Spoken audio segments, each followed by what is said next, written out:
सभी मुक्ति भक्ति के प्रेमी सज्जनों को व साधु समाज को सतनाम साहेब बंदगी। प्रिय सज्जनों, आज आप सुनेंगे सतगुरु कबीर साहिब की वह अमृत वाणी, साहिब का मूल ग्रंथ बीजक और रमैनी नंबर 58। इसमें सतगुरु कबीर साहिब हम सभी जन्म मरण से छूटने के लिए जो भी क्रियाएं करते आए हैं, लेकिन आज सतगुरु कबीर साहिब स्वयं हम सभी शिष्यों को, सच्चे जिज्ञासु हंसों को उपदेश कर रहे हैं,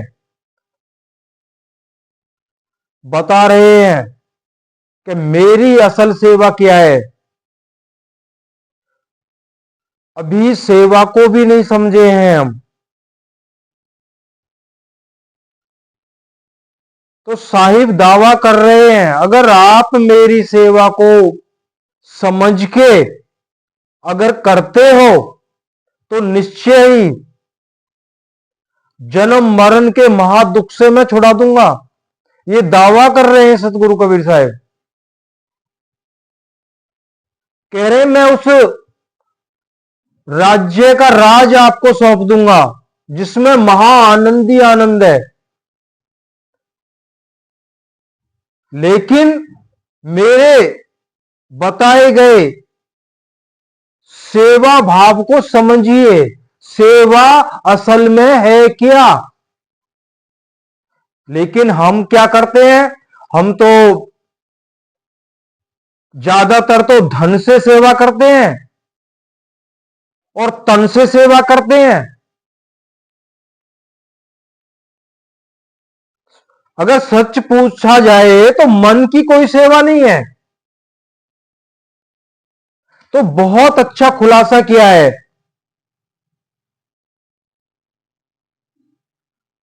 जो हमारा प्रश्न होता है, हमारी जिज्ञासा होती है, जब सतगुरु कबीर साहिब ने कुछ करने को ही नहीं कहा है, सभी बंधनों से मुक्त कर दिया है, तो आखिर करें क्या? वही आज सतगुरु कबीर साहिब अपने मूल ग्रंथ बीजक रमैनी नंबर 58 में समझाएंगे। हमें करना क्या है? सेवा के लिए बोला गया है कबीर साहिब ने। सेवा करनी है, गुरु की सेवा करनी है। आज वह सेवा क्या है जिसको करना है।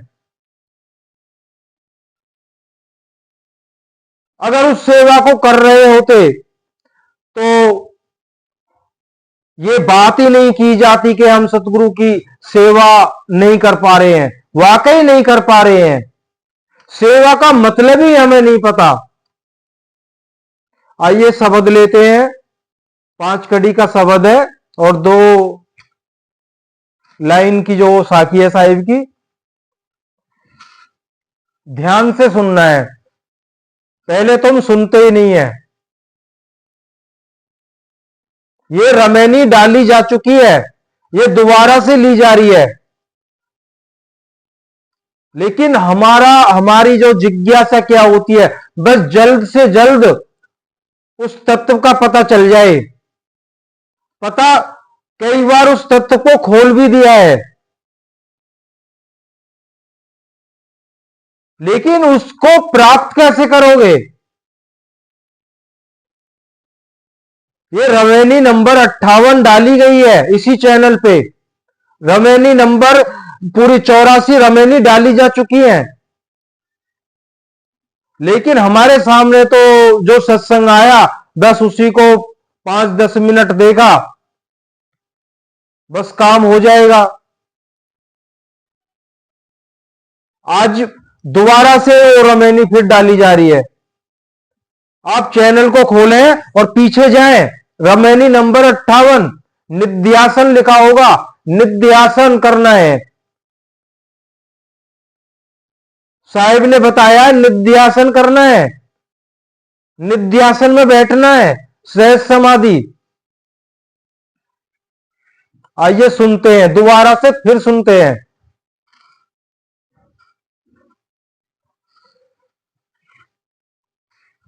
ते सुत मान हमारी सेवा, तो कहे राज देव देवा।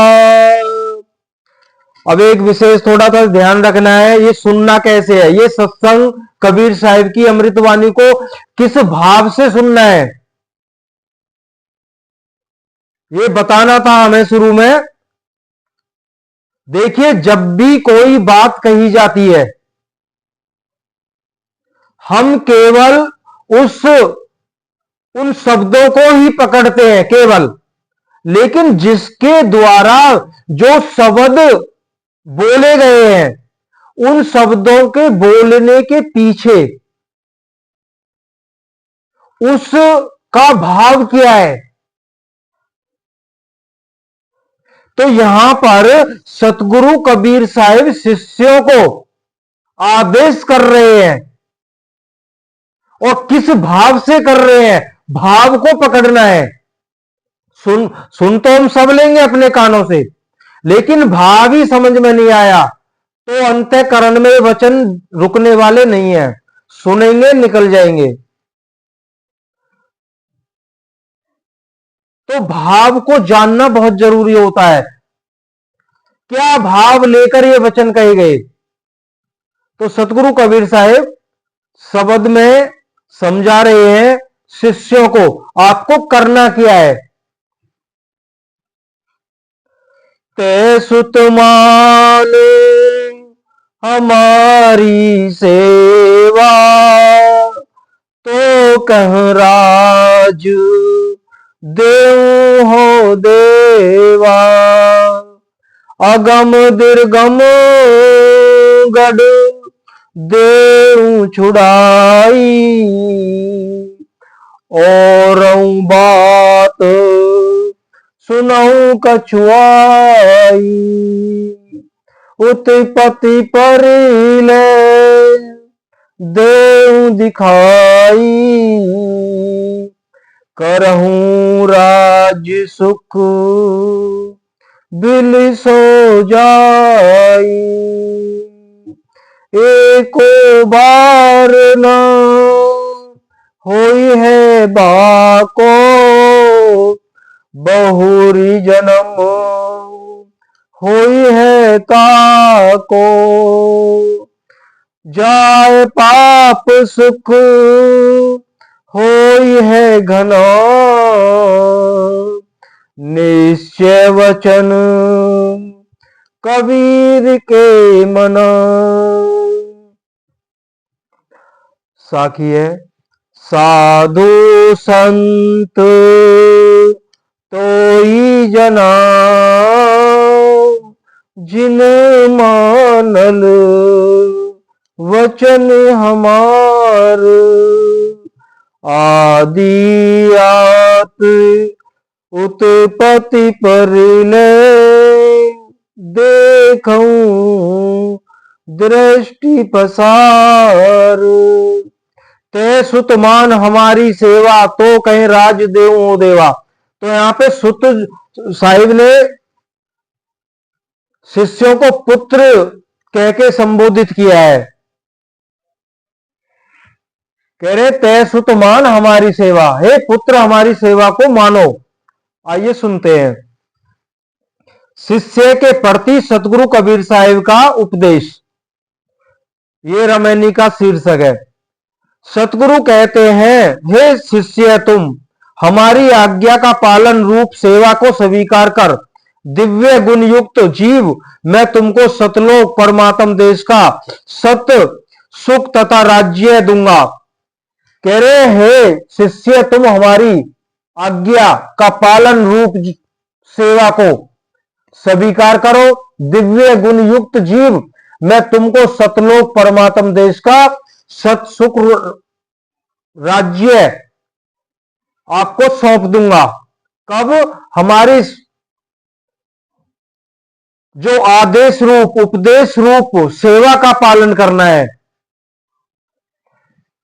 और मैं तुम्हारे अगम तथा दुर्गम पिंड तथा ब्रह्मांड प्रकृति रूपी गढ़ किले से छुड़ा दूंगा, जो आज तक हम नहीं छूट पाए हैं। पिंड ब्रह्मांड के अगम दुर्गम, जिसको तोड़ा नहीं जा सके, इस महाबंधन से भी मैं आपको छुड़ा दूंगा, और असाध्य तथा दुसाध्य कर्म बंधनों से भी छुड़ा दूंगा। और भी कुछ हमारे सत्य उपदेश रूप बातों को ध्यान देकर सुनिए।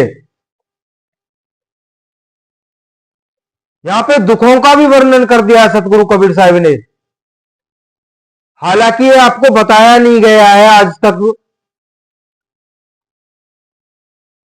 ये अनुभव में आया है, प्रत्यक्ष में देखने में भी आया है। सतगुरु कबीर साहिब के मार्ग पे चल के जब जब उस सत्य स्वरूप की प्राप्ति हो जाती है, तो वह जीव त्रितापों को ना भोगते हुए इस शरीर को छोड़ के जन्म मरण के भव बंधन को पार करता है बगैर किसी दुख के। ये सतगुरु कबीर साहिब का दावा भी है, और उन्होंने ये सत्य कहा है, और ये वचन सत्य हुआ है। और जो 6 महीने में जीवन मुक्ति होती है, यह भी सतगुरु कबीर साहिब का दावा है, और यह सत्य हुआ है। तिल घटे न रत्ती बढ़े। तो सेवा पे प्रकरण चल रहा है, तो सेवा को आज समझना है।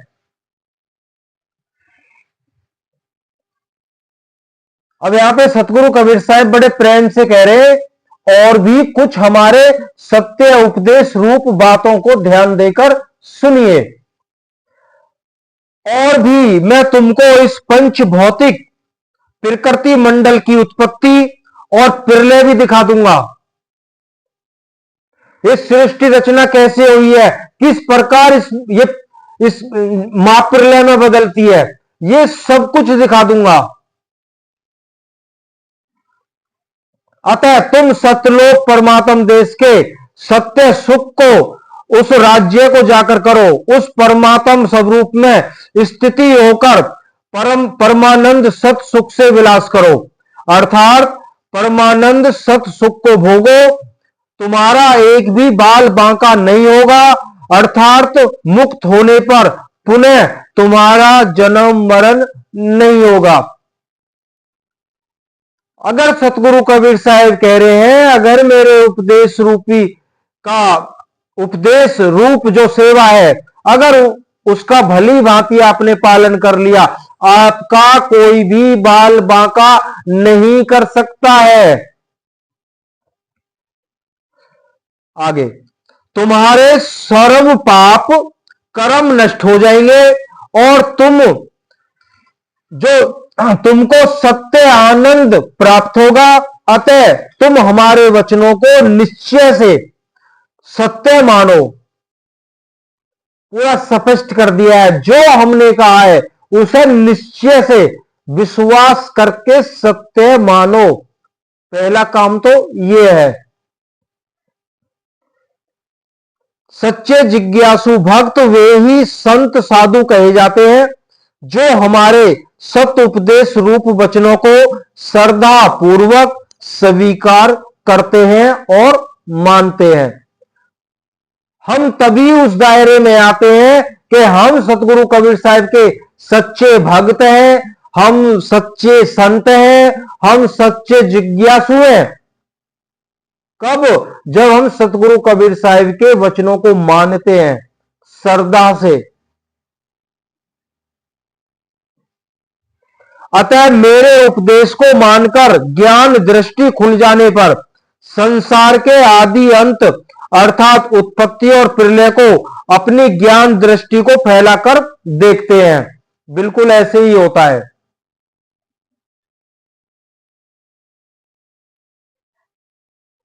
सब कुछ ज्ञान हो जाता है। जब सतगुरु कबीर साहिब का ज्ञान अंतःकरण अपने हमारे अंतःकरण में जब समाहित होता है तो ज्ञान दृष्टि खुल जाती है, कुछ सोचने समझने का कोई विषय ही नहीं रह जाता है फिर। तो आगे, वंशो द्विधा विद्या जन्मनाथ, इस सिद्धांत के अनुसार वंश भी दो प्रकार का होता है, एक तो विद्या वंश, दूसरा जन्म वंश माना जाता है। इसलिए शिष्य को सूत अर्थात पुत्र रूप से संबोधन किया गया है। गुरु तो शिष्य का सेव्य होता ही है, सेवक नहीं। तदापि उपदेश सुनकर तदनुरूप आचरण रूप सेवा करने के अभिप्राय से सेवा पद का प्रयोग है।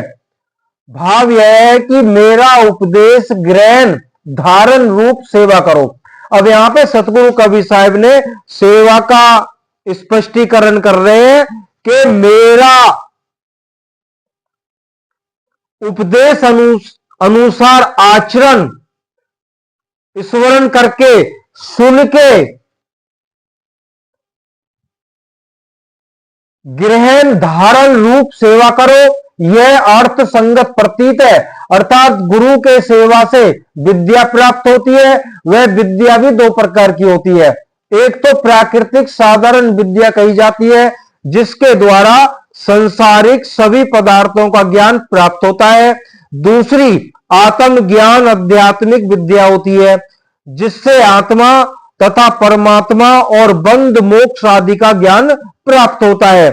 आत्म ज्ञान अध्यात्म विद्या के उपदेशक आचार्य संत महात्मा होते हैं। आत्मज्ञानी मुक्त पुरुष सर्व का दृष्टा हो जाता है। तो यहां पर अब देखिए विचार करना है। यहां पे विद्या दो प्रकार की बताई है, एक तो भौतिक जगत के कार्य व्यवहार का जो ज्ञान प्राप्त हम करते हैं, पढ़ते हैं लिखते हैं, आगे और भी बहुत उच्च लेवल की जो पढ़ाई है वो करते हैं।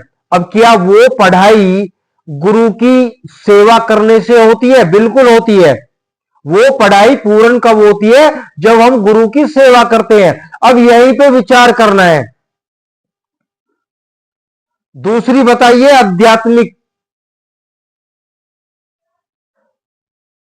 जो सेवा है, वो संत आचार्य गुरुजनों अध्यात्म मार्ग के जो सत्य के खोजी है, जो सत्य के जानकार हैं, उन गुरुओं की सेवा से अध्यात्म विद्या प्राप्त होती है, लेकिन होती सेवा से है। अब पहले सोचते हैं जहां ये भौतिक जगत की जो भी हम पढ़ाई करते हैं, डॉक्टर बनते हैं, इंजीनियर बनते हैं और भी बहुत कुछ बनते हैं, क्या वह सेवा उन्हें धन देने से या और भी कई प्रकार की सेवा करने से वो हमें प्राप्त होती है?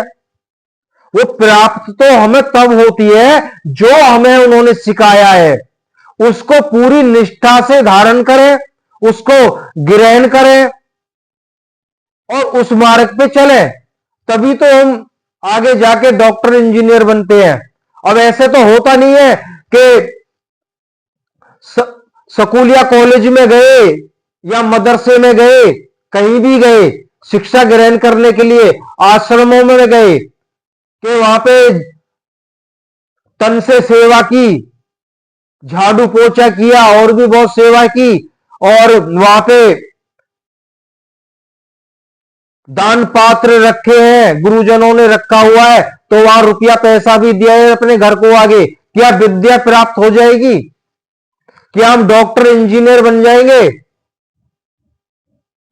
तो यही समझाने की कोशिश की जा रही है, सतगुरु के उपदेश को मानना ही सतगुरु की असल सेवा है। दान देने से, लेने से, तन की सेवा करने से, कराने से कुछ भी हासिल नहीं होगा। जब घर को आएंगे तो खाली ही आएंगे। गुरु के वचनों को गांठ बांध के लाना है, उन पे अमल करना है, उस पे चलना है।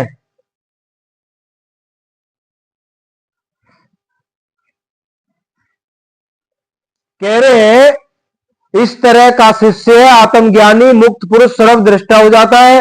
ब्रह्म विद्या ब्रह्मो भवति, अर्थात ब्रह्म को जानने वाला ब्रह्म का ही रूप हो जाता है।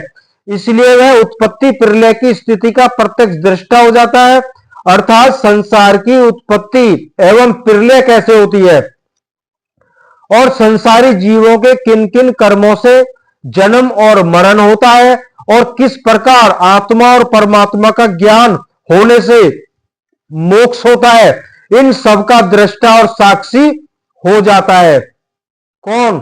जिसको शब्द स्वरूप का परिचय हो जाता है, वो सब कुछ जान जाता है। इसी अभिप्राय से सतगुरु ने शिष्य से कहा है, इसी अभिप्राय से सतगुरु ने शिष्य से कहा है, मेरे उपदेश को सुनकर विचार रूप स्मरण मनन और निध्यासन करने से वह पद प्राप्त करा दूंगा। केवल सतगुरु कबीर साहब ने इतना ही कहा है, मेरे सत उपदेश को सुनकर विचार करना है, स्मरण करना है, अच्छे से सुनना है, मनन करना है और निध्यासन करने से उस पद को प्राप्त करा दूंगा। जब इतना हमारे सामने साहिब ने बोल दिया है, फिर देर किस बात की है? फिर सोचना क्या है? अगर सोचते हैं और भी ज्यादा तो ये मन का काम है। फिर ये मन हमें टिकने नहीं दे रहा, भ्रमित करने की ताक में बैठा है। इस सतगुरु कबीर साहब ने तो अपना दावा कर दिया है, अगर ऐसा करोगे तो निश्चय ही मोक्ष बंधन से छुड़ा दूंगा। यहां पे जो निध्यासन शब्द आया है, लेते हैं उसे भी। कह रहे निध्यासन करने से वह पद प्राप्त करा दूंगा जिससे उत्पत्ति प्रलय के चक्र से सदा के लिए छूट जाओगे, वहां से पुनः लौटकर नहीं आना पड़ता है। अब देखिए यहां पे निध्यासन का मतलब होता है निरंतर टकटकी ध्यान। निरंतर टकटकी ध्यान 24 घंटे 8 पहर। अगर हमें विचार करना है, क्यों हमारा मन ये हमें गुमराह करने की कोशिश करता, खूब विचार कर लीजिए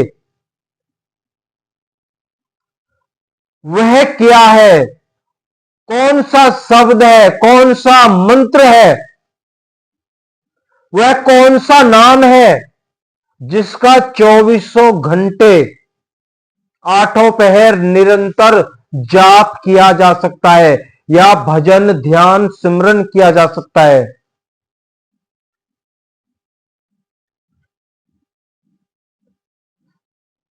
और भी महापुरुषों ने यही उल्लेख किया है, निरंतर करना है। निरंतर का मतलब होता है 24 घंटे, जरा भी अंतराल नहीं होना चाहिए। कोई हमसे कह दे, अब जब आप बैठ गए हो उपदेश करने तो ये निरंतर करना है, तो निरंतर का मतलब आ गया कुछ भी हो जाए 24 घंटे में बोलना है।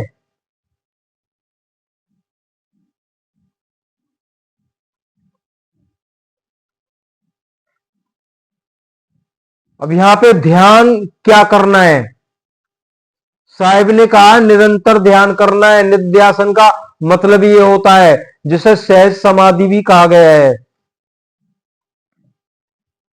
सतगुरु कबीर साहिब के उपदेश का चिंतन करना है निरंतर।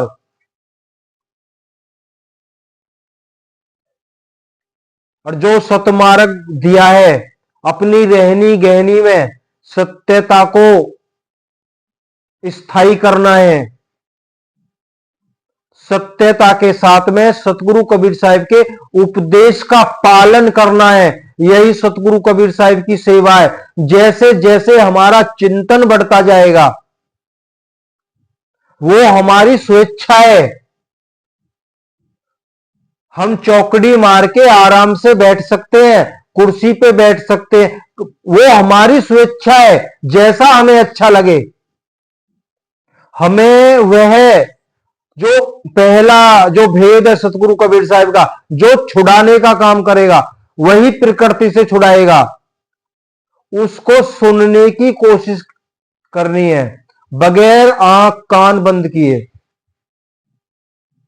बाकी जैसा हमें उचित लगता है, इसमें बंधन नहीं है। हमारी स्वेच्छ इच्छा से हम कुछ भी कैसे भी, जो हमें ज्यादा आसान लगे, नहीं मुझे ऐसे मैं चौकड़ी मार के मुझे बैठना अच्छा लगता है, या मुझ पे नहीं बैठा जाता मैं वैसे ही बैठू, जैसा अच्छा लगे।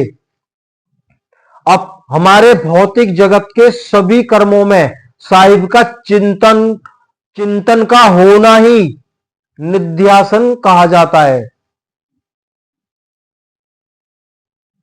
असल में निध्यासन कब होगा? जब शब्द प्रकट होगा तब। बस वहां तक की मेहनत करनी है, फिर वो शब्द करा लेगा आपसे। वो निध्यासन कैसे करना है वो शब्द करा लेगा। फिर जब उस निध्यासन में निरंतर हमारी सुरत रमन कर जाती है, तो फिर आत्मा का की जो दूसरी ताकत है निरत, उस निरत के द्वारा स्वरूप प्रकट होता है। तो आज इतना ही। सतनाम साहेब बंदगी।